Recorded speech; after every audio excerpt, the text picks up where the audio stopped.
Bonjour à tous, chers amis et chers abonnés, je suis très heureux de vous retrouver pour une nouvelle vidéo où ensemble nous allons explorer les tréfonds de la cinéphilie en explorant mon vieux grenier. Et je vous ai déniché, comme vous avez pu le voir en miniature, un vieux film, puisqu'il s'agit, si vous êtes amateur de romans noirs ou de films noirs, d'un vieux film policier avec Humphrey Bogart que j'ai ici en DVD et qui s'intitule Le Faucon Maltais. Faucon Maltais qui est une très très bonne adaptation cinématographique d'un roman à succès, d'un polar à succès, publié en 1930 et écrit par Dashiell Hammett et qui s'intitule aussi le Faucon Maltais.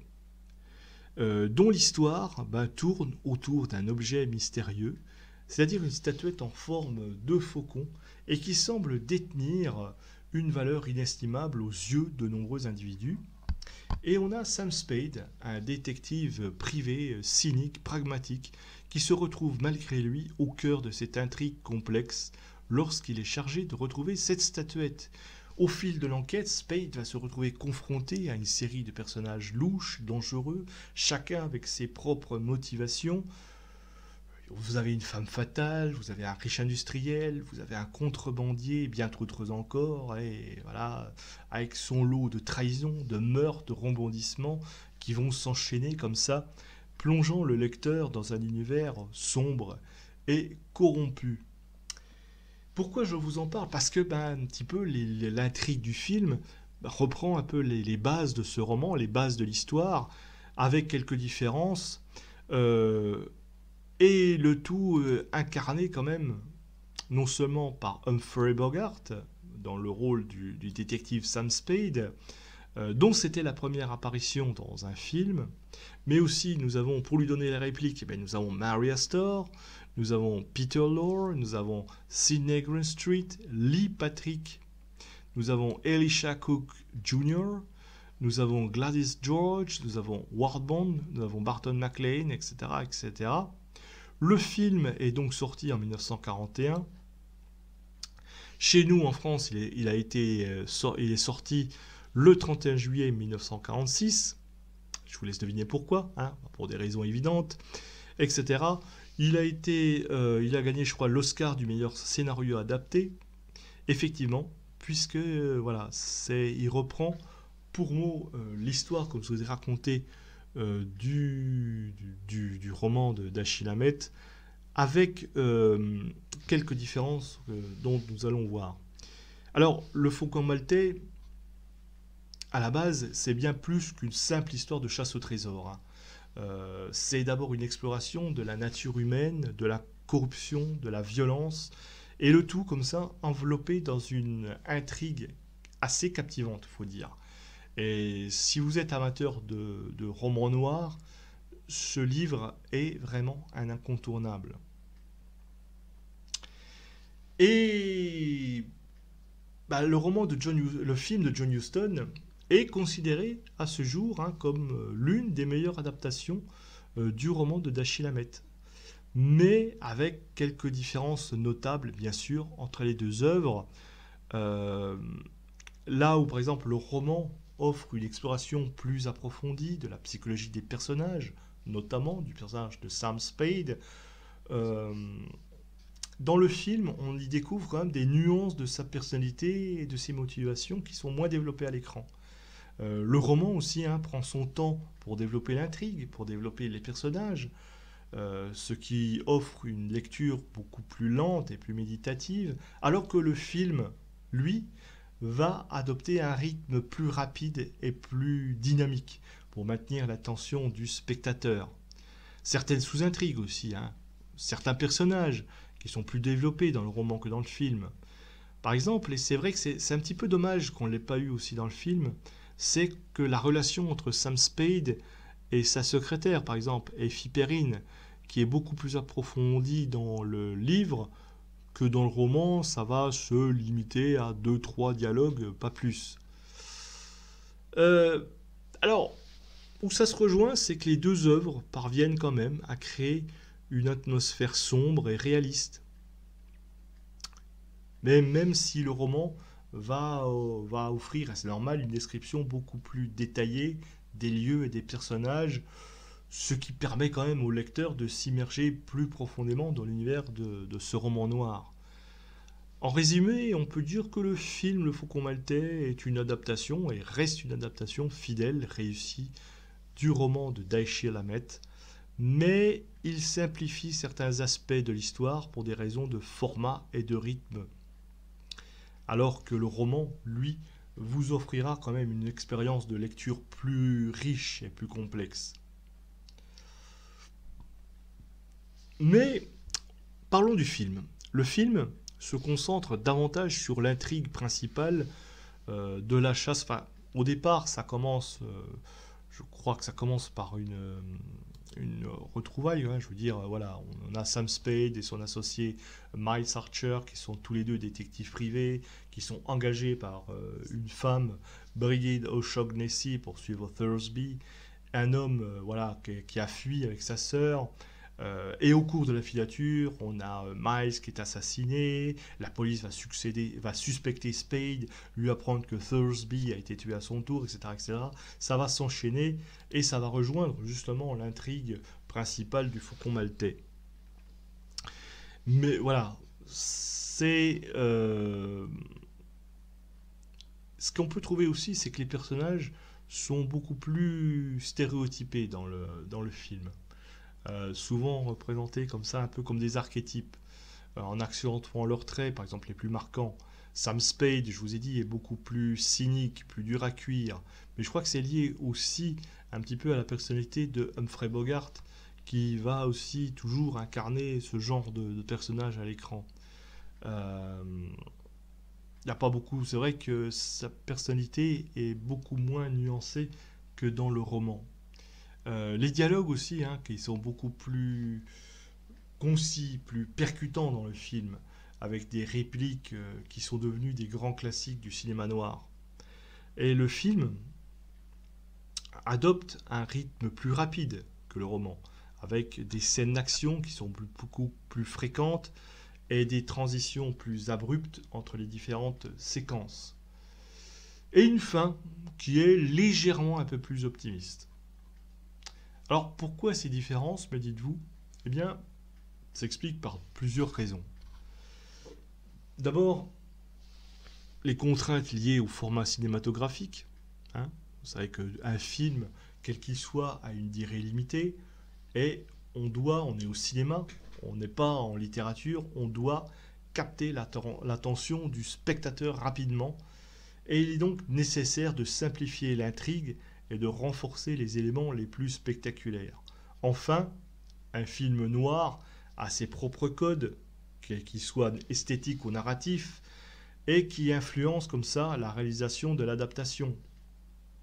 Et puis enfin, le désir de créer quand même un film qui soit commercialement viable. Vous voyez, hein, le Faucon Maltais, le film, a été vendu avec le personnage, la personnalité de Humphrey Bogart. Voilà. Hein, réalisateur, producteur, comme ça, voilà, on est à Hollywood, même si on est en 1941, ça n'a pas changé. Hein. Et le but, c'est comme de créer des films qui plaisent au plus grand nombre. Alors voilà, on simplifie l'histoire, on renforce les éléments spectaculaires, et on espère ainsi attirer un public plus large. Et c'est pour ça que, eh bien, vous allez retrouver un film qui est très bien fait, hein, mais qui est un produit de cinéma, là où le roman va quand même beaucoup plus insister sur certains aspects. Alors, mais le roman hein, aussi a été une pure œuvre de fiction, hein, puisqu'il n'y a aucun lien direct, par exemple, entre le vrai Faucon Maltais, l'histoire de Malte et le roman de Dashiell Hammett. Qu'est-ce que c'était le Faucon Maltais d'ailleurs? Le vrai Faucon Maltais, ce qui existe hein, dans l'histoire, c'était un tribut symbolique. D'ailleurs, ils en parlent dans le film d'ailleurs aussi. Cette petite histoire est rappelée dans le film.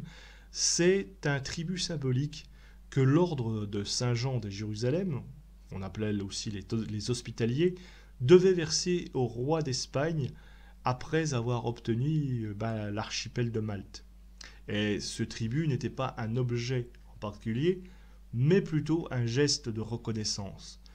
Il n'avait aucune valeur intrinsèque particulière et n'était pas associé à des légendes ou des mystères. Dans le roman de Hamet, le faucon maltais est transformé en un objet de désir, un talisman convoité par de nombreux personnages pour des raisons diverses. Il devient le centre d'une intrigue complexe en mêlant cupidité, trahison, violence. Alors pourquoi le choix de ce nom? Eh bien, pour plusieurs raisons. D'abord, l'exotisme. Malte. Les îles lointaines, même si c'est en Europe, pour un Américain, c'est loin, Malte. Voilà. Ces îles riches en histoire, en légendes, ce qui ajoute une touche d'exotisme à l'intrigue. Enfin, la valeur symbolique aussi. Le faucon, oiseau de proie, symbole de puissance, de domination. Associé à Malte, il évoque un objet de grande valeur et de prestige. Et puis enfin, le mystère. Le nom lui-même est énigmatique, suscite comme ça la curiosité du lecteur.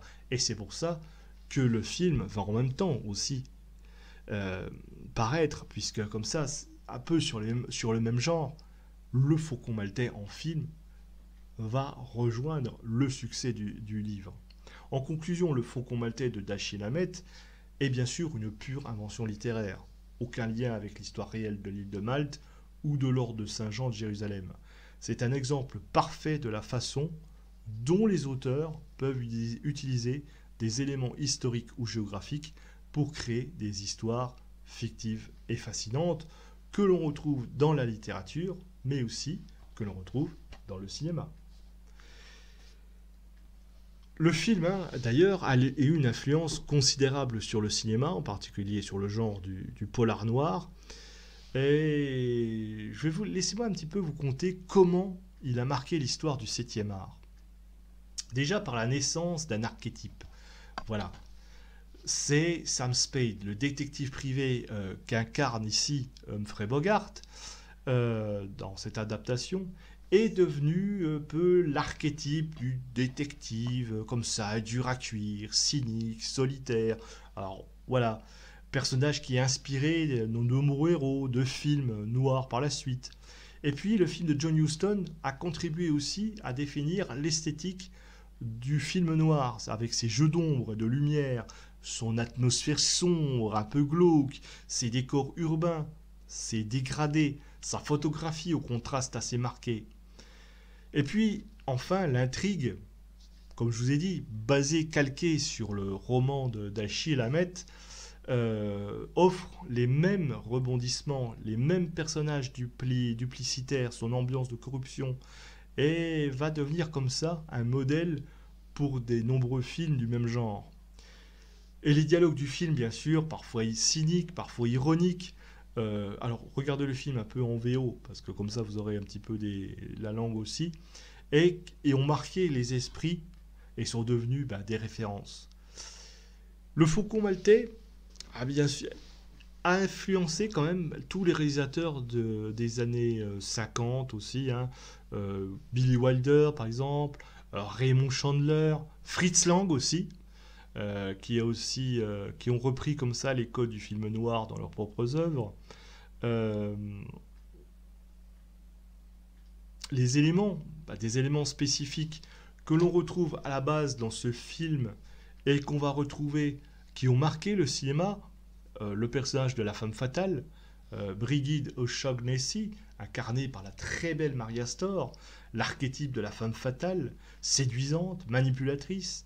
La scène du miroir aussi, la fameuse scène où on voit Sam Spade qui se rase devant le miroir en interrogeant Wilmer, c'est devenu emblématique du film, enfin du film de ce genre, souvent cité comme un exemple de la mise en scène complexe et symbolique de John Huston. Et puis la fin du film où Sam Spade semble indifférent au sort de Brigid et laisse comme ça une impression de fatalité et de cynisme, c'est vraiment typique du genre aussi. L'histoire est très dense, avec de nombreux personnages, des rebondissements, constant, des dialogues subtils. Et tout ça, ça demande une certaine attention de la part du spectateur pour suivre tous les fils de l'histoire. Le film noir est caractérisé par une atmosphère sombre, des personnages moralement ambigus, un ton souvent pessimiste. Alors, bien sûr, cela peut pas plaire à tous les publics, particulièrement aux plus jeunes. Le film ne représente pas une vision idéalisée du monde, hein. La violence, la corruption, la trahison sont omniprésentes, ce qui peut choquer certains spectateurs. Mais aussi, le film fait référence à des codes, des stéréotypes du roman noir, cette fois-ci, qui peuvent nécessiter une certaine culture cinématographique pour être pleinement apprécié. Alors, à qui va s'adresser ce film? Eh bien, les fans du genre, déjà, qui trouveront dans Le Faucon Maltais un chef-d'œuvre incontournable qui a défini les premiers codes du film noir, mais aussi les cinéphiles, tous ceux qui apprécient les films classiques, les œuvres complexes, qui trouveront de quoi satisfaire ici leur curiosité, et enfin les amateurs de polar, les amateurs d'enquête, les amateurs de mystère, qui sauront apprécier l'intrigue complexe et les différents rebondissements. Pourquoi je tenais à parler de cette histoire et pourquoi m'étendre à la fois sur ce roman mais aussi sur le film qui en découle? Parce que ce film est, en conclusion, je dirais, la pièce maîtresse de l'histoire du cinéma américain et qui est souvent étudiée encore aujourd'hui dans les écoles de cinéma. C'est un film que je vous encourage à revoir. Le premier film, le premier polar noir de l'histoire du cinéma, inspiré, comme je vous l'ai dit, d'une œuvre majeure de la littérature de genre. Et le film, comme le livre, se complètent admirablement. L'un étant un roman polar noir absolument captivant à lire, et ce livre, Le Faucon Maltais, qui est un petit peu un cas d'école, le premier cas d'école du roman noir, et celui qui va inspirer beaucoup de films du même genre, mais aussi des thrillers, mais aussi des films à suspense, etc. etc.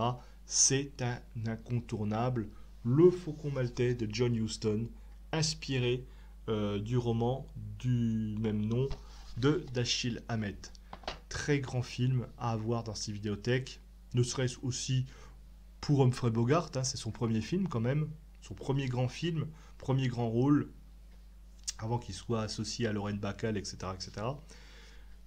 Film incontournable à voir si vous êtes amateur de romans policiers et si vous êtes cinéphile. Sur ce, mes amis, n'hésitez pas à liker, partager cette vidéo, commenter, et moi je vous retrouve à bientôt pour une prochaine vidéo.